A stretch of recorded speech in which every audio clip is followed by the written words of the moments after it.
This is Mara and Ben for Stellar Strategy Gaming, and today we're talking about the rule of cool.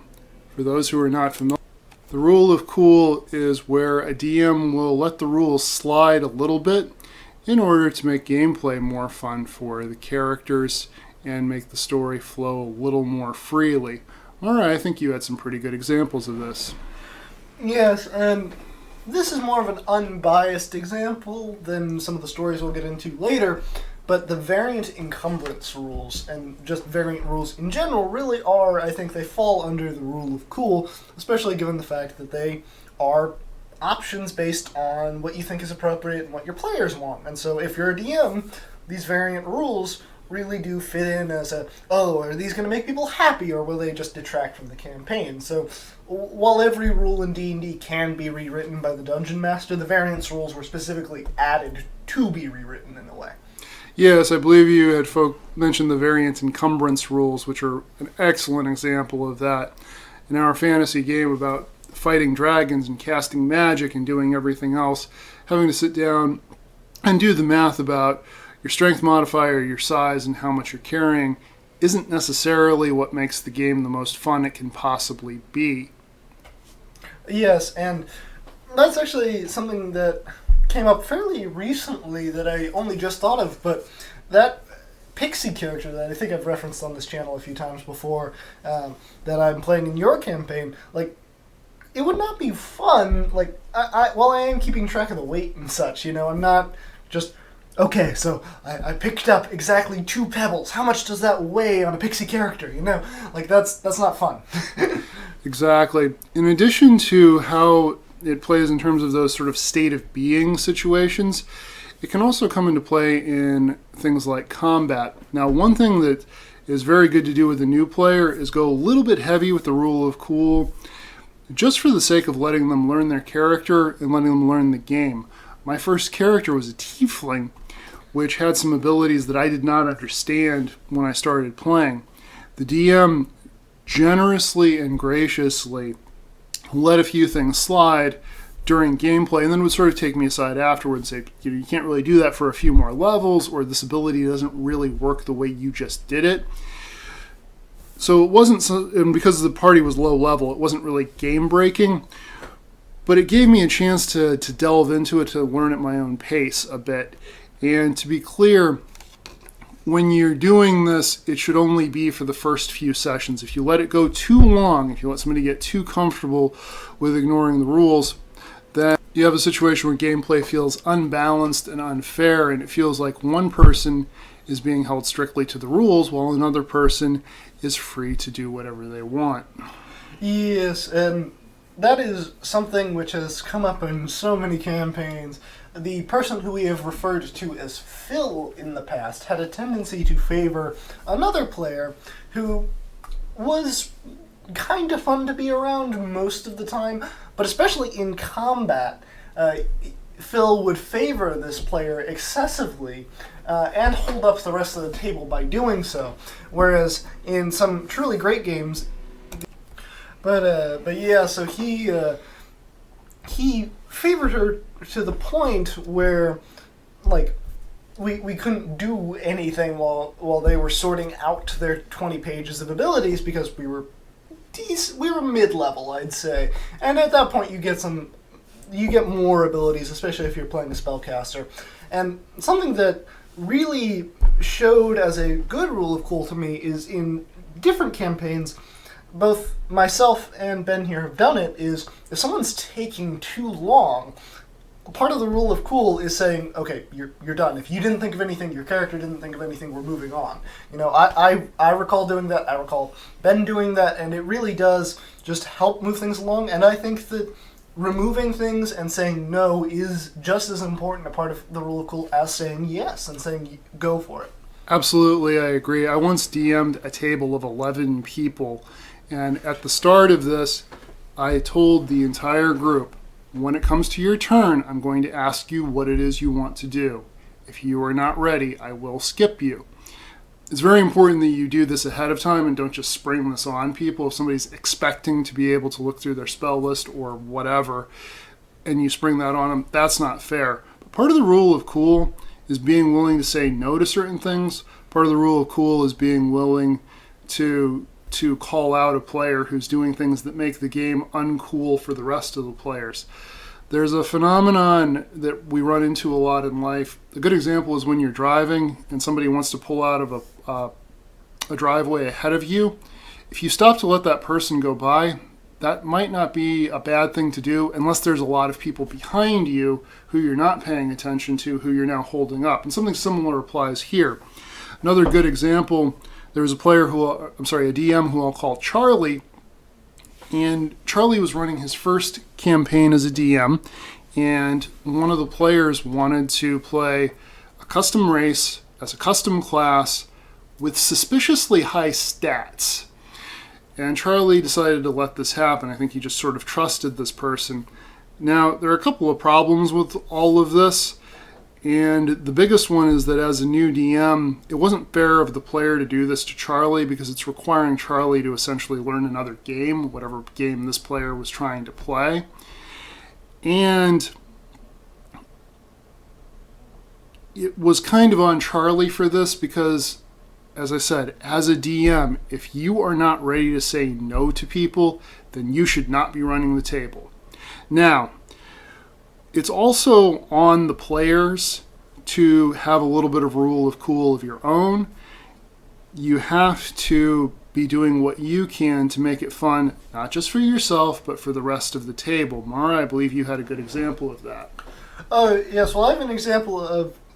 I have a few examples of this, but an example of a player really detracting from everyone else's fun is a person I'm going to call Vic had a pacifist Minotaur character. And if you're thinking, oh, that'll be fun, there'll be an Oath of Redemption paladin or whatever, it wasn't fun. They routinely helped enemies or actively tried to stop us from fighting said enemies.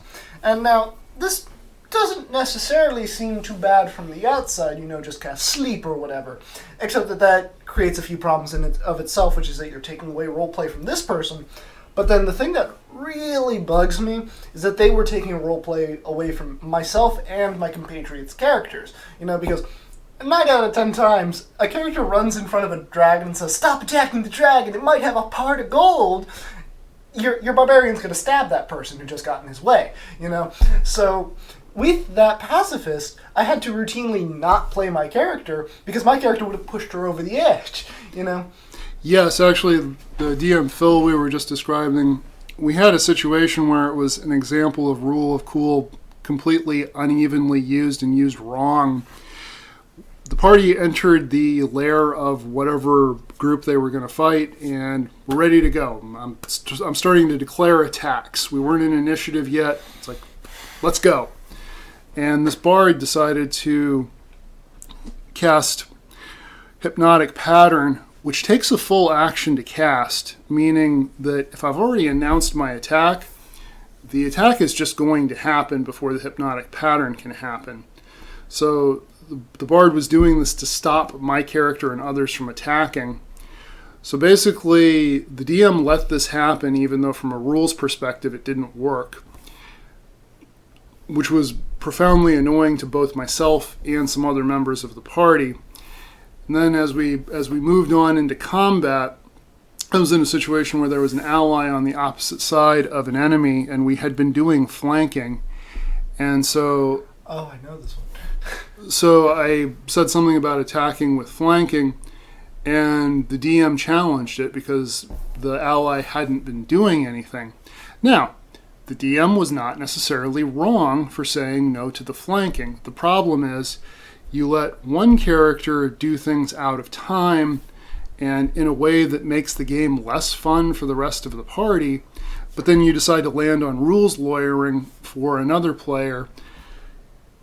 It's not just that the rules lawyering call is unfun, it makes it feel like the game is profoundly unfair to one player, and this is a common problem in D&D and other aspects of life, I suppose, where people make all these exceptions for someone who doesn't know the rules or doesn't know what they're doing, but then they require strict adherence from someone they know to be a little bit more knowledgeable. At that point, you're essentially punishing the player who actually knows the rules. Yes, and So, while Phil overall was not a bad DM, I'd say, that tendency to favor players, some of the inexperience of the guy who we referred to as Charlie, those are the people who coined the unfortunate term, "It's just a game, man." Because if it were just a game, you would not have enforced the rules in the very specific way that you did it. Actually, something else regarding Phil is the movement speed problem. We have talked at length about movement speed on this channel. We really have problems with that mechanic. But I was playing a rogue going into a tunnel or something, and zombies started chasing me when they discovered the underground layer, blah, blah, blah. And I run away. Now, a horde of zombies' movement speed is only like 15, so you're innately going at like double the speed, or 20 at most, I think. On top of that, my character has the dash, and the double dash from being a rogue. And on top of that, they also had the mobile feat, because they were a rogue, of course they had the mobile feat. So I was going something around about... I was going well over 100 feet a turn, basically, for a few turns there. And then the DM brought up exhaustion. And what happened next? Well, basically what happened next was you couldn't get away from the zombies without getting into some other mess that wound up getting your character killed, literally. And on the one hand, yeah, you wander off into a dungeon by yourself. There's a good chance your character's going to die. As a DM, do yourself, your players, the world, and God Almighty a favor, and at least make the character die in a cool way. Make them run into a big bad evil that they can't handle that's going to take them out in a couple of turns of exciting combat. Don't make them die after a couple of turns of running with levels of exhaustion from zombies. That's not fun for anybody. Yeah, well, and actually what killed that character wasn't the zombies. It was the fact that we reached level 5 of 6 of exhaustion, which I really hate the exhaustion mechanic, first off, because the first ability that exhaustion does is it halves your movement speed. And a rogue character is built around speed as well as stealth, usually. But then level 5 exhaustion, the level just before you instantly die from just being exhausted, your movement speed drops to 0. And it takes a day for each level of movement speed to disappear. Which means that with 5 levels of exhaustion, even though my character actually survived the zombie encounter, I would not be able to play my character the way I designed them for 5 days. At which point, I just said, F it, and made a new character, because I can't be expected to wait around for 5 days because of this ridiculous rule.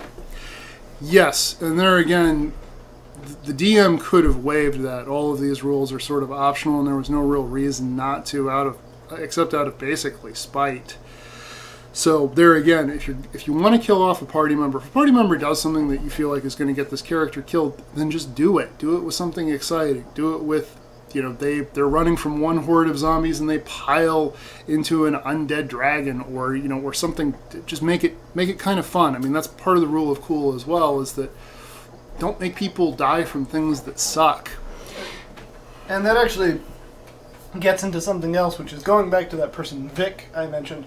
They actually ran a campaign in a desert at one point.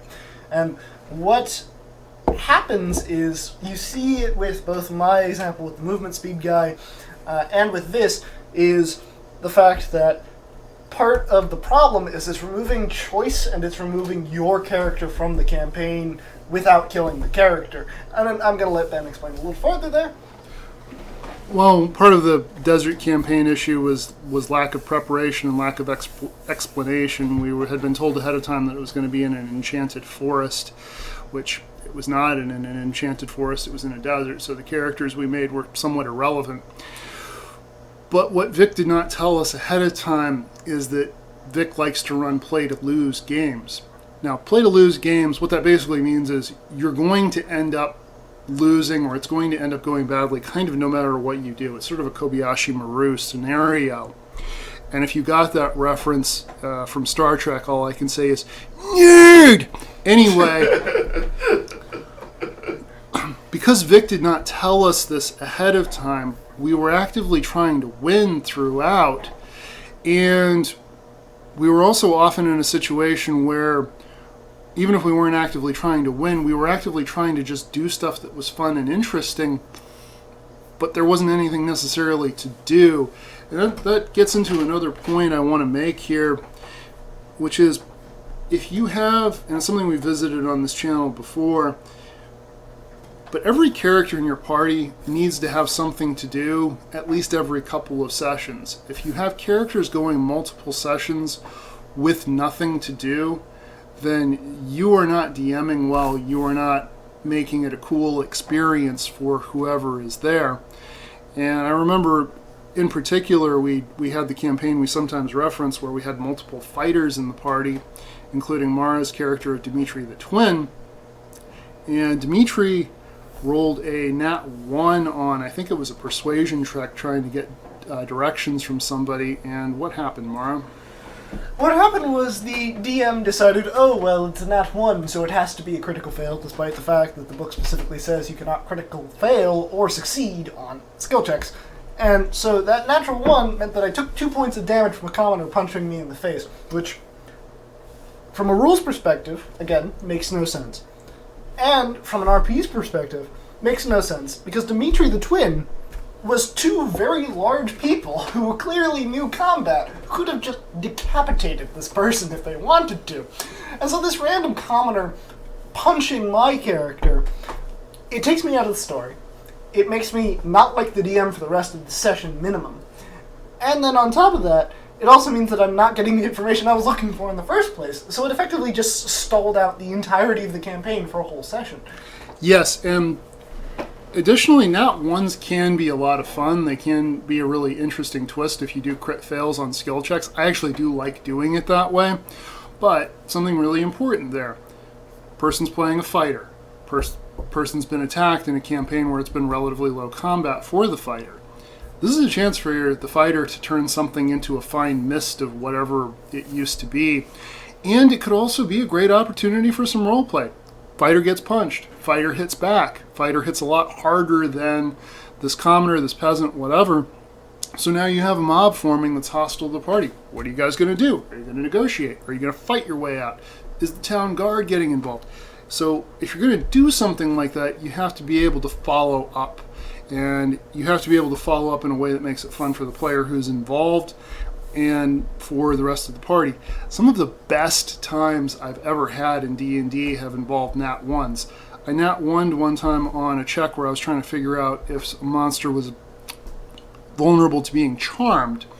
It was not, so the DM told me, because of my nat 1, you believe the monster's vulnerable to being charmed if and only if you do a sexy dance. So I elaborately described how my character was doing a pelvic thrusting dance while working his charm magic, and it was great. It was funny, you know.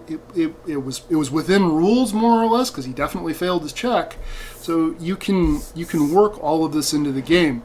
Now it's getting to be time to wrap it up, but I want to, as always, thank everybody for watching and listening. My final thought on it is, for Rule of Cool, is it has to be cool for the whole table, not just for one player. I'm going to go ahead and kick it over to Mara for Mara's final thoughts. Yes, and I just want to say, like, if you think, oh, well, that doesn't make any sense, whatever your player's trying to do it, but it's not campaign destroying, have them roll for it. You know, just see what happens. A favorite example I love to use, first character I ever made, threw a warhammer at somebody, two-handed weapon, rolled a natural 20, and disintegrated a kobold. Like, that is fun, that is Rule of Cool right there, and we hope you all remember that. Please like and subscribe if you want to see more, and please comment down below if you have your own thoughts on the Rule of Cool.